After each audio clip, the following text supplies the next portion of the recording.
on. Are we working? I think so. Sorry about that. Thank goodness me. Okay, so we're back now. I have zoomed into the kitchen. We welcome I am Merelyn. not Jackie. And not ironically, coincidentally, they're both wearing pink and neither knew. Neither knew. What does that mean? Anyway, welcome back to part 2 of our challah cook-along. So hopefully you've all followed along the first part and your dough should be rising. Yeah. So let's go see. I put mine in the oven. The oven was not on, but I put them in the oven and I wrapped them in some towels and a blanket because my kitchen isn't that warm today. So let's go have a look. I never do that. I never put it in the oven. I put it on a bench next to the sunlight, trying to get some of the sunshine in on it, with glad wrap and a tea towel.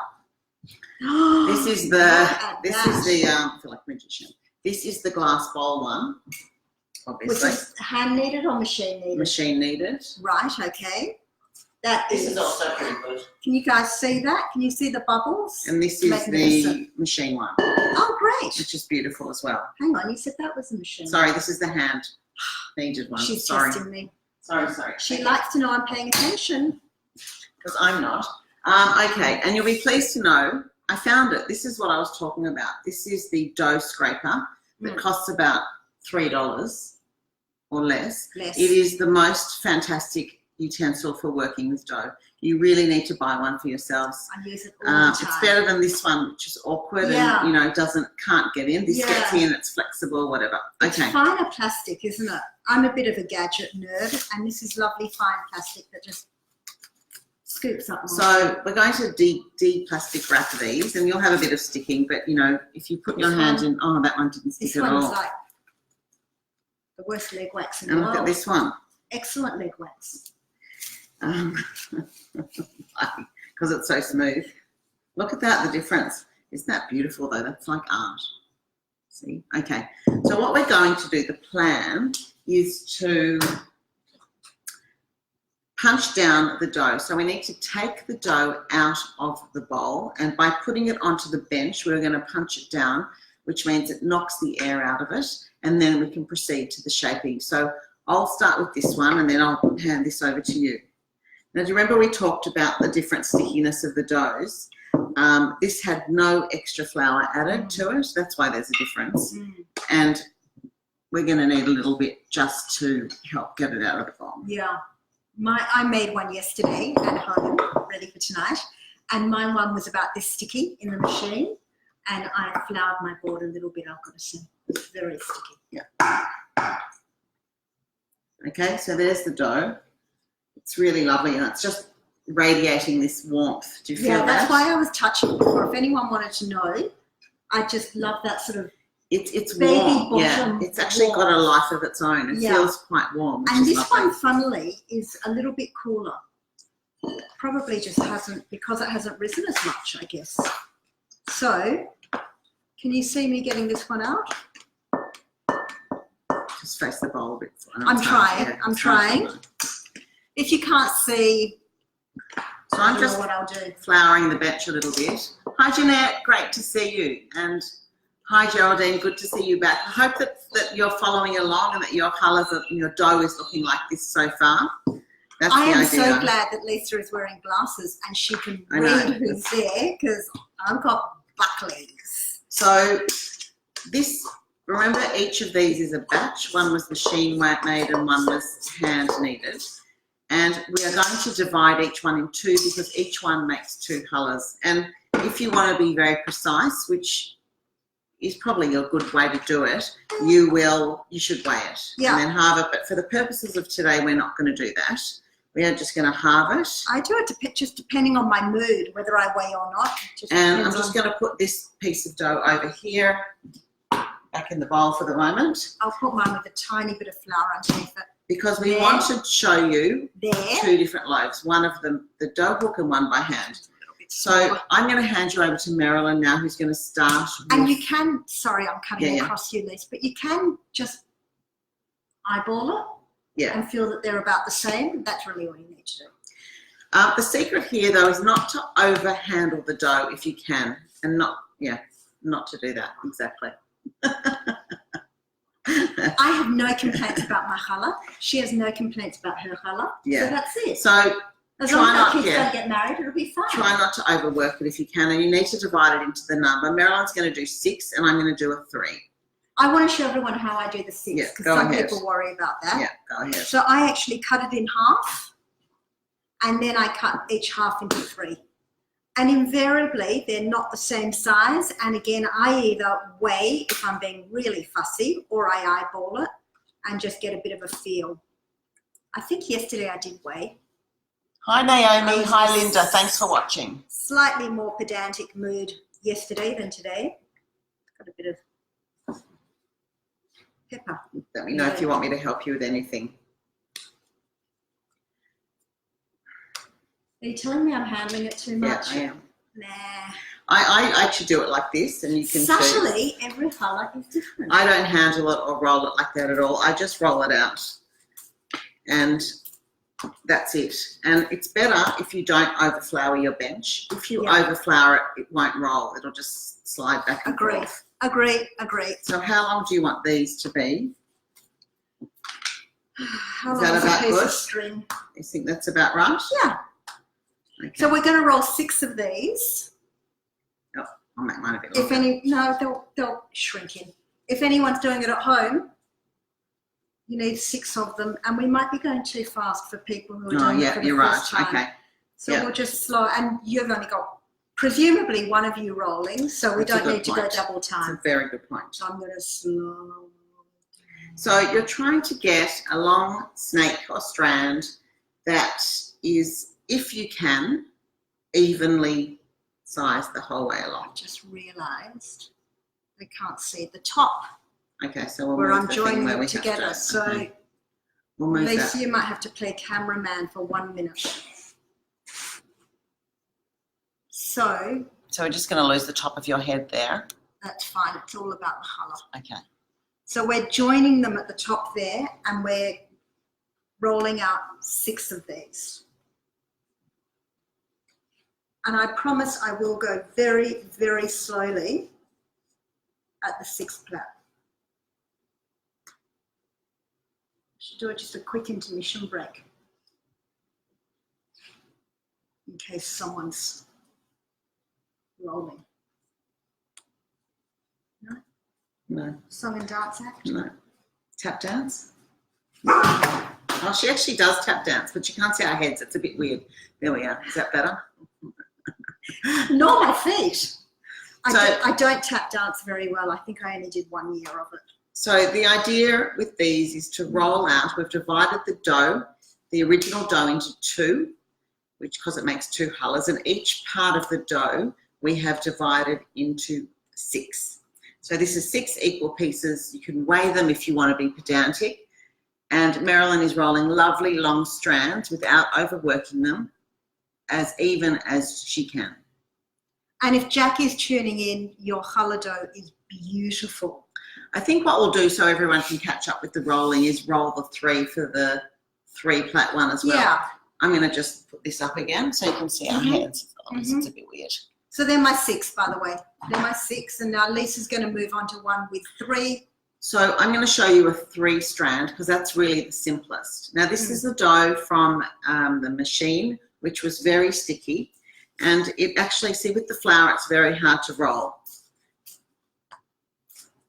And you're not pressing it, you're just rolling it so that it is, I probably need a little tiny bit. You need to like find that midpoint between, yeah. So these are going to be fatter strands because we're doing 3. Yeah. And it's very lovely dough. You can see it's like very stretchy and elastic. That dough reminds me of like and the pizza beautiful. guy where it's all flopping Yeah, in it's the a bit air. like that. So there's 1 strand. And mine are always uneven, I have to say. And they're always like fatter at one end or, But it you just know, doesn't it doesn't matter. matter. And They're really anyway, it's elastic. homemade, so you want your family to know it's homemade. You don't want to imitate something that's factory Exactly, made, that's right. in my opinion. And back to the rolling, I've seen people roll and press too hard and you end up with a sticky mess on your bench. And what you really need to do is find the right amount of flour, which is very little, I think, Yeah. and roll it. You need a tiny bit of stickiness to help give you some traction. That's the word I was looking for in my head yesterday. Yeah. Traction. It just came to my head. I'm quite pleased that it did. Yeah. So I'm going to try Merelyn's thing of just flouring hands, because it is still a sticky dough. And my theory is the more flour you add, the less light. And yesterday I had to put a bit of flour under here. That's the other thing I should say. I think that we should, because it is now a warm day, I think it's a good idea to flour it now, because that's not going to affect the dough so much. It's just going to make it easier to roll. It's a great idea. Just channel the pizza guy. Yeah, I think that's right. So this is the last piece. I just want you to, I hope you're feeling your ball of dough now too, and feel how lovely and plump. I've used that too many times today, but it really is. It's like baby's bottom. It smells beautiful. It's really smooth. Smells better than a baby's bottom. I think so. So just rolling out the third one. Would you mind making that one a bit longer for me? So I haven't divided you can see when you roll them out whether you divided your dough well or not. But I really don't think it makes a difference once they're platted. Do you? No. I don't think it makes much of a difference. No. I'm trying to read some messages. I'll come round here so people don't see my nostrils.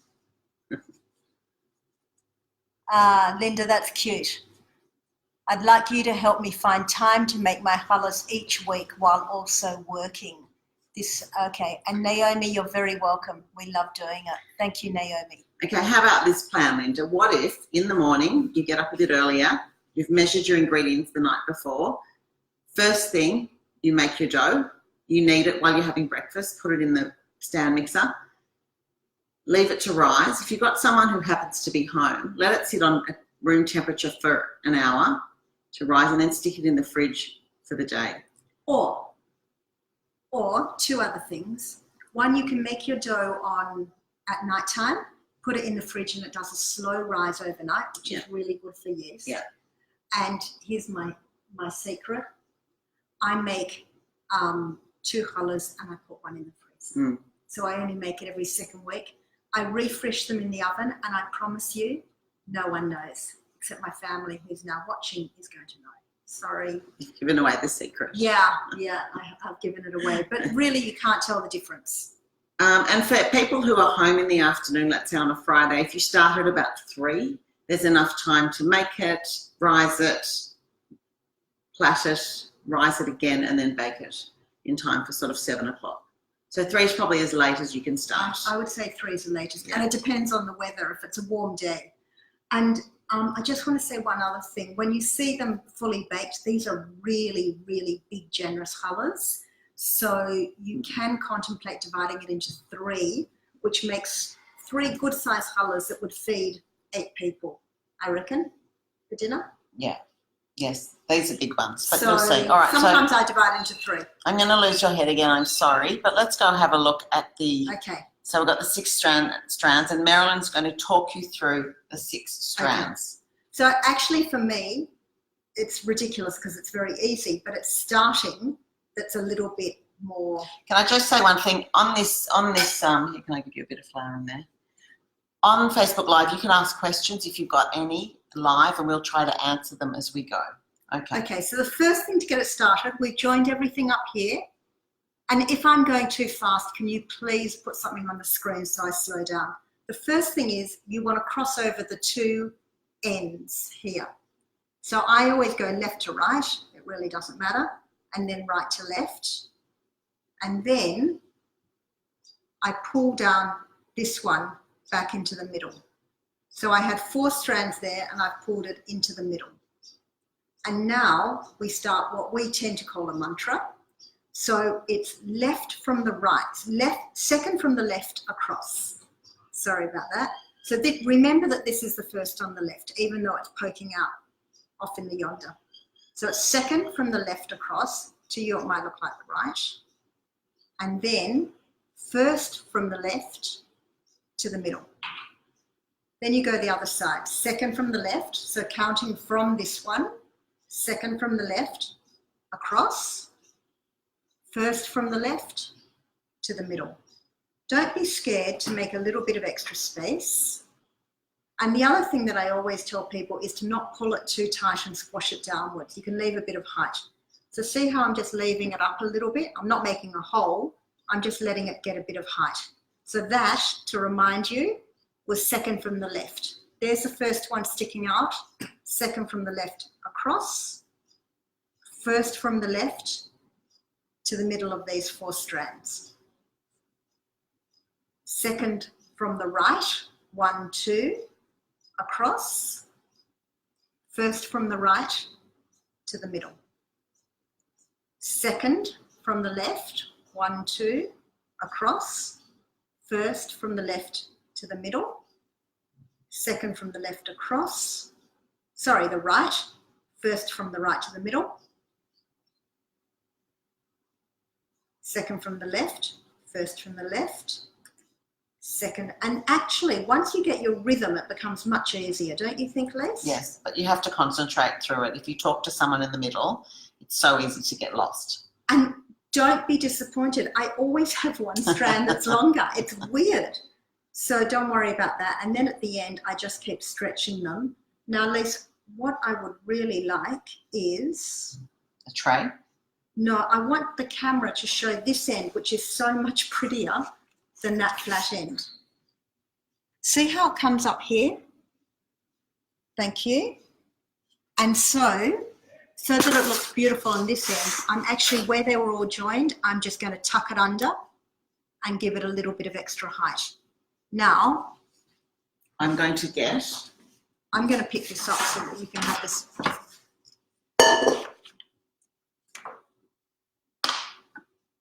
Can you see that? This is soft dough, so that way? Which way do you want it? That way. So we have prepared a baking tray. Now mine are giant baking trays. That's a 900 oven and it fits 2 challas. If you've got a 600 oven, you might need two separate baking trays, one on each and perhaps diagonal. What you can also do if you do have a big tray is you can make 1 challah from the whole batch, which is this big. Fantastic for a special occasion. Yeah. Okay, that's great. We're going to set that aside.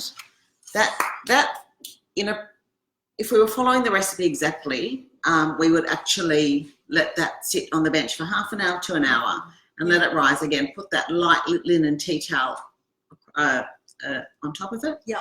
And then let it rise. But let's go and do the 3-1. So this is much easier, and this is something that you don't really have to concentrate at all because for some reason we all know how to do a 3-plait. Can I remember now? I'm going to go mad. Our own hair. So we just do, I can't even tell you what I'm doing because it's just a normal You just plait. always go over the middle. Did I need to do that more slowly? Because I actually couldn't do it if it was more slowly. You don't like that. It's just too loose at the top there. So how do we do this? Yeah. Yep, good. And then just curl it underneath.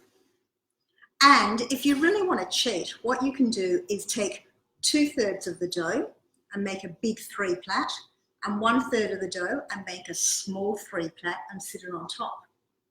Some people do that. Okay, so remember this is the super sticky dough, and it's not super sticky anymore. I just want you to notice that. So let's just put this here.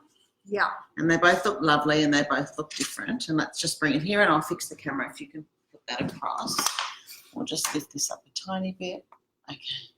If I do that, you can see the 2 of them, hopefully, without it falling over. And if you think your plaiting is not fantastic, and often mine is not fantastic, it gets much better once it's cooked. It just better and better. Just looks brilliant. So we're going to pretend now. So what you do, if you're up to this stage, you need to get your linen tea towel and you need to just pop it on top and leave it in the kitchen for 30 minutes to 60 minutes, whatever suits you, however much time you've got, and it will just plump up a little bit. Mm-hmm. But we're not going to do that because we just want to show you how to glaze it. So actually some people also glaze it before they do the second rise. Do you glaze it with egg before or after? I try and do it after, but this is like secret confessions, isn't it? I often run out of time and just throw it in the oven like this. And it's probably great. Perfect. There's really nothing, It's a very forgiving dough. So this is just an egg that we're beating. Some recipes call for an egg yolk and water for a glaze. So if you've been making meringues, for example, and you've got some egg yolks in the fridge, what I do is I just take an egg yolk and add a tablespoon of water, and that also makes a good glaze. Makes a really thick, rich glaze. Yes. So you want to get all the strands out because you don't want strands across your challah. And then we're going to... Do you get creative with your toppings? No, not at all. Do you? Yeah. Tell me. Let's start brushing. As you brush... Are we both brushing? Yeah, you do yours and I'll do mine. As you brush, try to get into the crevices as well, because what happens is when it rises in the oven and bakes, you'll have lots of unglazed bits as it gets bigger. So we try to go into the crevices. Yeah. So what do? I need patience for this job. Sorry to interrupt you. I just have to say, I find this a bit of a tedious job. You know, some kitchen jobs are tedious. This is one I just lose patience for, and I just want to go. The whole thing takes 10 seconds. Okay, go on. I like black sesame seeds. Oh, I've got some actually. Yeah, I do black sesame mixed up with the white sesame. I do poppy seed, of course. Sometimes if I want to be a bit kind of, you know, Bondi hippie, I do chia seeds. Sometimes I do a mixture. Well, I do sesame or sesame. That's pretty much what happens at my place. It's very boring, actually. I'm going to grab the black sesame in a minute because I think that'll be really nice. So I sprinkle the white sesame first and then the black, just a bit of black on top. I need to swap spots with you. This is like the glazing dance. Okay, so glazing. Try to get every crevice, as I said, and underneath the little bit. You're going like 10 times thicker than me, you know. Am I? Yeah. It's because I'm impatient. I think that's where it's coming from. I just want to get it done. So I think if I put more on it, it's sort of quicker. I like things that sort of slow me right down. Okay, so I'll leave you with the challas. I'm going to go grab the black sesame seeds. I'll just tap dance again. Okay. Smearing, painting, glazing.